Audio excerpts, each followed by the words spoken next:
Tests suggest the works are Neolithic and were excavated more than 4,500 years ago. It's thought they served as a boundary to the sacred area associated with the Henge. How amazing.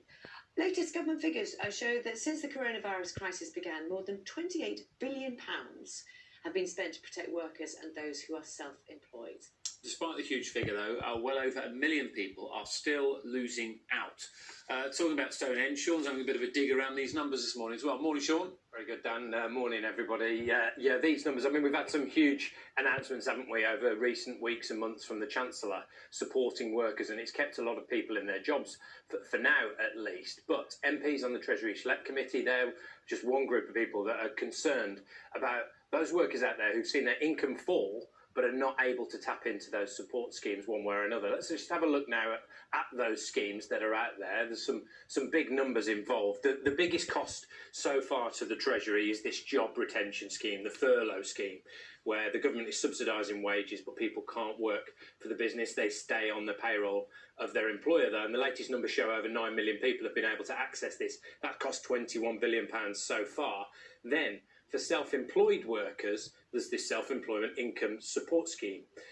It's launched, it was after the furlough scheme, but pretty similar the way it would work. 2.6 million people have accessed that one so far.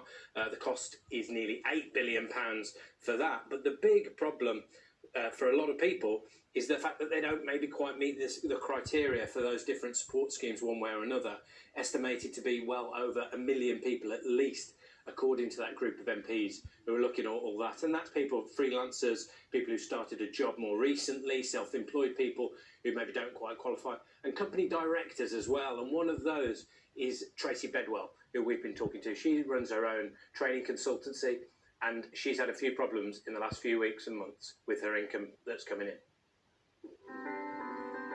Up until COVID-19 hit, we were doing very well. In fact, we were having probably one of our best years to date. And then obviously all business international travel ended. Not being able to put people together in rooms or in groups pretty much meant that most of our business either cancelled or postponed into next year. Because we operate from home and we don't have a business premises, we're not eligible for any of the business grants, even though we still have monthly business costs that we